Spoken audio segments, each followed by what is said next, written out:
Hello, we're the Post-Quantum Cryptography Group, and this is our senior capstone design project.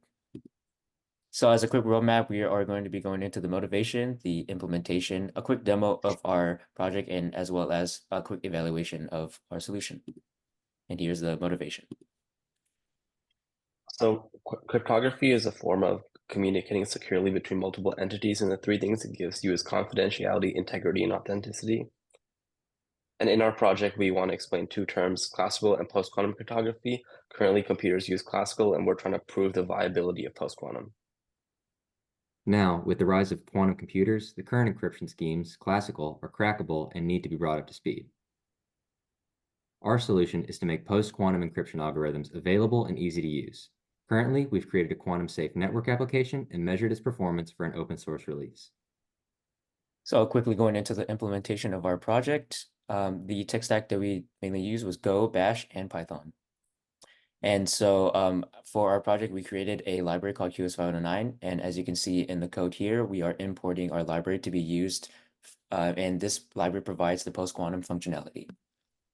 And so here's a quick overview of how the client and server kind of interact with our library. The main things to note are that both the client and server create certificates and they send it across to each other and they verify it to create the secure environment. For the mainnet simulations in this image, you can see geosynchronous satellites at the top, lower satellites at the bottom, and terrestrial networks such as New York to LA and New York to Tokyo at the bottom. Going into a quick demo, we can see how our system works. We are launching a mini net topology here with two hosts, H1 and H2. H1 is hosting the server and H2 is a client connecting and communicating with the server. We launch the server and it starts listening to see if there's any clients that want to talk to it.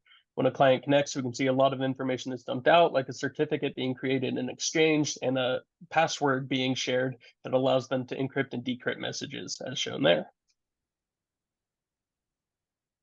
Moving on to the evaluation, we used three crucial steps. This was unit integration testing, UAT, and then comparing our results to the theory. For unit testing, we tested every function individually to make sure every possible execution path worked. And then for integration testing, we made sure to test that all the components that we had worked together correctly. We put our project back into the hands of the sponsors and got a lot of positive feedback with a unanimous agreement that we completed all the required aspects of this project. Looking at our results, we can see that post-quantum cryptography is very viable in regular network topologies as long as there's no high packet loss or low bandwidth. Thanks and gig 'em.